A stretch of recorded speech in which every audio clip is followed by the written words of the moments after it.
Bismillahirrahmanirrahim. Assalamualaikum warahmatullahi wabarakatuh. Alhamdulillahi rabbil alamin. Wassalatu wassalamu ala sayyidina Muhammadin wa ala alihi wa sahbihi ajma'in. Wa qala Allah subhanahu wa ta'ala fil Qur'anil Karim. Bismillahirrahmanirrahim. Dhaharal fasadu fil barri wal bahri bima kasabat aydin nas liyuziqahum ba'dalladzi amilu la'allahum yarji'un. Sadaqallahul azim. Kaum muslimin dan muslimat sedang jamaah zuhur yang dimuliakan Allah, baiklah sambil kita niat iktikaf mengingat Aceh dalam keadaan musibah.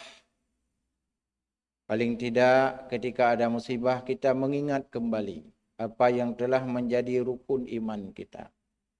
Dalam Al-Quranul Karim dari 114 surat terdapat salah satu surat Ar-Rum. Dalam surat Ar-Rum ini Allah menceritakan bagaimana peristiwa-peristiwa yang telah terjadi pada kaum Romawi. Itu berbagai kasus, berbagai peristiwa. Jadi Allah ceritakan di dalam surat Ar-Rum. Salah satu ayat dari 60 ayat dalam surat Ar-Rum terdapat ayat 41 tentang peristiwa kejadian demi kejadian. Mari kita lihat ayat 41. Apa sebab akibat bala petaka yang muncul di alam ini? Allah mampu memberikan semuanya, tapi sebab akibat ada pada tangan manusia itu sendiri. Mungkin ayat ini menjadi renungan bagi kita karena sedang kita hadapi. Saudara kita sedang menghadapi persoalan besar, yaitu musibah banjir bandang. Apa bunyi ayat itu? Dhaharal fasadu fil barri wal bahri bima kasabat aydin nas. Telah nampaklah, telah muncullah, telah nyatalah kerusakan fil barri di dalam darat. Di dalam darat itu bumi, ada gunung, ada tempat perlindungan manusia, ada binatang, hewan-hewan dan seterusnya. Apa yang Allah berikan adalah demi keseimbangan alam. Jadi ketika alam itu dirusak, maka alam terjadi penggeseran fungsi. Ketika fungsi telah bergeser, maka terjadi konsekuensi. Itulah kata Allah, liyuzikahum ba'dalladzi amilu la'allahum yarji'un. Dulu kita terjadi tsunami. Itu namanya fil bahri.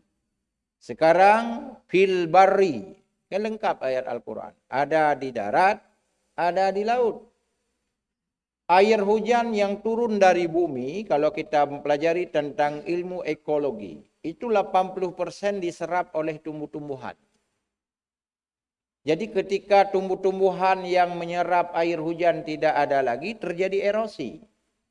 Akibatnya terjadi banjir. Jadi tidak ada lagi yang menampung. Maka di dalam ekosistem alam itu ada alam produk, ada alam lindung. Itu diatur oleh Al-Quran. Nabi bercerita tentang hadis bagaimana tentang kehidupan lingkungan. Inilah ketika manusia serakah. Manusia melanggar aturan Allah, maka makhluk-makhluk ini berdoa. Apa faedah pertama tumbuh-tumbuhan? Itu adalah lingkungan hidup binatang. Rimuang, gajah, dan binatang-binatang lainnya. Sekarang kan sering kita dengar, gajah mengobrak-abrik desa A, harimau membangsa manusia di kampung B. Kenapa dia turun ke wilayah-wilayah penduduk? Karena rumahnya telah dirusak oleh manusia. Bak kaya rayuk hanale, pak hidup alam harimau yan. Bak kaya rayuk hanale, pak hidup gajah alam hanale. Teruslah di dalam kampung-kampung. Maka ini bahagian sebuah kezaliman yang dilakukan oleh manusia Maka kalau kita pelajari lebih lanjut, ada 7 akibat terjadinya bala. Pertama, karena manusia telah menyalahgunakan fungsi alam. Ba atah hana jeut, apa jeut? Ba hanjeut koh tak koh. Di situ siapa terlibat? Pemerintah mengeluarkan izin. Wilayah alam lindung telah menjadi alam produk. Ikoh bak kaya raya-raya. Jadi pemerintah ini terlibat. Keluarkan surat izin umpamanya. Terjadi kezaliman, keserakahan. Izin misalnya 100 hektar, dia potong 200 hektar dan seterusnya. Ini semua adalah ulah tangan manusia. Itulah Allah berfirman, bima kasabat aidin nas, karena ulah tangan manusia. Ketika kita melanggar hukum Allah, hukum apapun yang dilanggar tentu ada konsekuensi. Konsekuensi Allah jawab, liyuzikahum ba'dalladzi amilu, agar manusia merasakan akibat olah si A ijak bak si B, olah si B dijak bak si C, dan seterusnya. Terjadilah namanya bencana alam secara kolektif. Jadi kan kegetannya mentang, orang pembuat maksiat dua dra, yang jadi malah bagi lainnya. Nyokeh dalam Islam gebi solusi amal ma'ruf nahi mungkar. Jadi hanya takun Allah nadra yang kau menanti orang pembuat maksiat Allah naik Medina nadra yang makarung. Betapa banyak orang maksiat kita tidak peduli. Itu akibatnya besar. Allah turunkan malapetaka. Maka Allah memerintahkan dalam Al-Quran, wal takum minkum ummatu yad'una ilal khair wa ya'muruna bil ma'ruf wa yanhauna 'anil munkar.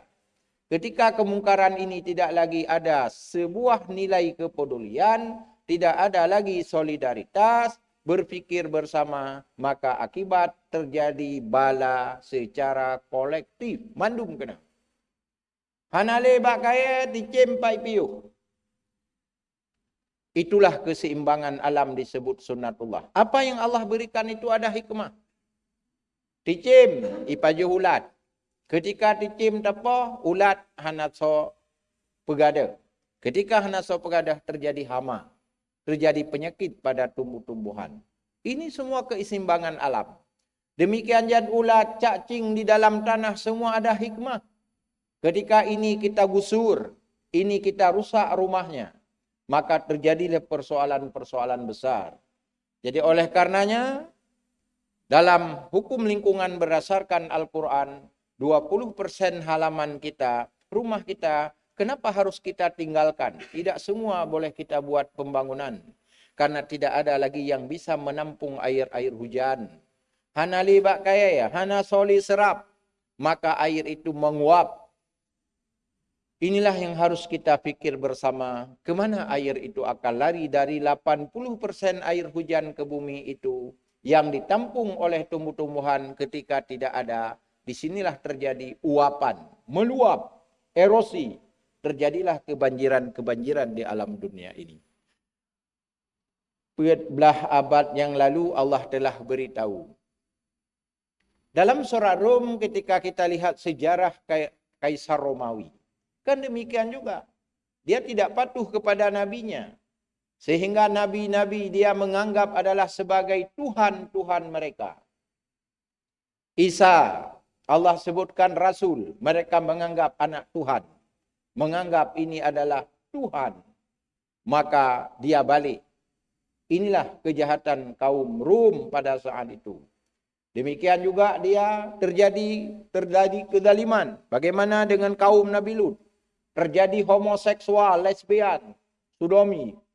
Hari ini disebut dengan LGBT. Itu kan sejarah-sejarah dalam Al-Quran telah Allah ungkapkan ketika manusia lalai dengan perkara ini. Inilah dosa salah satu penyebab terjadinya malapetaka di dunia ini. Ini kan baru 2 yang kita lihat di Aceh. Ini sejarah dalam Al-Quran banyak sekali masih contoh bagaimana angin puting beliung. Bagaimana hujan batu. Bagaimana petir kepada kaum-kaum sebelumnya. Terjadi petir angeh tebak tajak. Tsunami masa kaum Nabi Nuh telah terjadi. Kita di Aceh alami. Sekarang banjir bandang. Coba tak kala lumpur yang hari ini tertanam rumah-rumah saudara kita. Maka mari kita dekat dengan Allah. Maka Allah jawab di ujung ayatnya. Kalau anda memang telah terjadi berbagai kezaliman. Anda membuat kerusakan. La'allakum yarji'un. Kembalilah kepada nilai-nilai yang benar. Bahasa lain, marilah bertaubat. Istighfar. Makanya terjadi musim kemarau. Itu kan bahagian dari bala yang Allah berikan lewat ayat-ayat. Tanda-tanda alamnya. Kenapa ketika musim kemarau sebagai contoh untuk memahami bahasa isyarat dalam Al-Quran dan dalam perbuatan Nabi. Waktu terjadi musim kemarau kan sunat membaca khutbah. Jadi sunat istiqa, sunat minta hujan. Lalu khatib membaca khutbah. Ketika khatib membaca khutbah, sunat membalik ridaknya. Kenapa? Itulah bahasa isyarat. Kita telah menentang hukum-hukum Allah kembali kepada asalnya. Maka khatib membaca tentang nasihat, tentang istighfar, tentang tobat. Apa maknanya? Karena manusia telah banyak kelalaian, telah banyak dosa, maka Allah ingatkan lewat ayat-ayatnya. Apa itu ayat? Tanda-tanda kebesaran Allah, lewat anginnya, lewat airnya, lewat air lautnya, lewat petirnya. Ini semua adalah tanda-tanda kebesaran Allah. Ini semua sudah terjadi pada masa kaum-kaum sebelumnya. Maka sebelum terjadi ke berikutnya, mari kita kembali kepada jalan Allah. Jangan serakah, jangan zalim, jangan banyak berbuat dosa. Mari bertobat. Mari kita jaga lingkungan sebagai sunnatullah untuk menjadi keseimbangan alam ini. Semua yang ada di alam dunia ini Allah ciptakan ada fungsi dan topoksi masing-masing. Ketika ini kita langgar, apa yang terjadi? Inilah, nampaklah dhaharal fasadu fil barri wal bahri bima kasabat aydin nas liyuziqahum ba'dalladzi amilu la'allahum yarji'un. Inilah surat Ar-Rum ayat 41. Banyak di ayat yang lain yang bercerita tentang kezaliman. Maka bisa saja di dalam bahasa yang lain. Mungkin pemerintah telah juga banyak membuat kezaliman kebijakan terhadap rakyatnya. Contoh di antaranya, kenapa pajak kena pada orang-orang miskin? Pajak tidak boleh dikenakan pada kebutuhan pokok.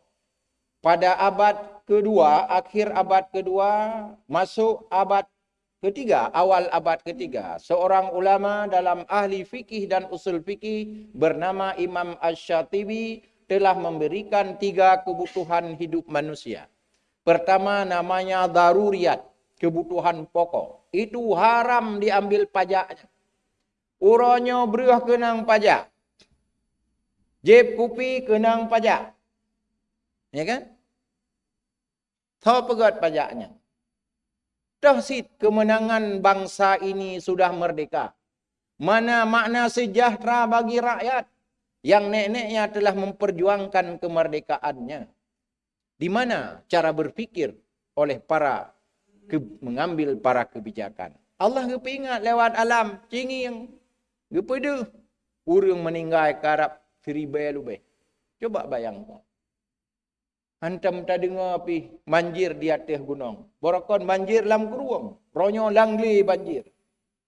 Ini kezaliman. Ini ada sesuatu yang tidak beres. Kedua, Imam Asy-Syatibi membagi pada tingkat hajiat namanya. Kebutuhan-kebutuhan yang sesuai dengan kebutuhannya harus merata. Tak belum LPG, benar. Orangnya LPG hana. Minyak barawan tri put ura. Ada apa? Minyak na, pakon bisa demikian. Ini jika pemerintah tidak segera menangani, ini persoalan-persoalan besar. Pada kebutuhan pokok lagi minyaknya, sebenarnya hanya pengenaan pajak yang hak rakyat. LPG hak rakyat, apui hak rakyat. Iya hak rakyat. Urangnya cinging ipui. Rekening muapui-apui ipui. Pertanyaan hukum, nah dosa tu, jawaban hukum, dosa. Tahu yang kenang-kenang ni. Nya payah dah pegang tengah keadaan lagi nya. Baruh grid yang kelihai yang jit pekenang pajak, nanjih adalah tahsiniyat. Kelompok yang ketiga, yang hidupnya sedikit mewah. Mesena metro yang bicara merek. Kali kebutuhan untuk jak-jak, tapi ke merek, ke mewah. Hidup mewah itu yang kena pajak. Untuk apa kata Allah? Buka Al-Quran dalam surat Hasyr ayat ke-7. Kaila yakuna daulatam bainal aghniya'i minkum. Agar tidak terjadi monopoli ekonomi. Maka kenang pajak ba urangnya. Kenang jaket ba urangnya. Agar terjadi keseimbangan, keadilan dalam perspektif ekonomi. Menyebab urangnya hana kenang, maka terjadilah monopoli ekonomi. Akhirnya terjadi kezaliman, dijajah kita. Maka hari ini ekonomi Indonesia berdasarkan data kita tidak menuduh 80% ekonomi Indonesia dikuasai oleh asing dan asing. Pribumi penonton katanya. Nikel, emas, minyak, semua yang kelola siapa? Asing dan asing. Mari rakyat Indonesia bangkit dan bersatu untuk menjaga negerinya. Gunakan SDM-nya dan SDA-nya agar tidak dirampas oleh asing dan asing. Assalamualaikum warahmatullahi wabarakatuh.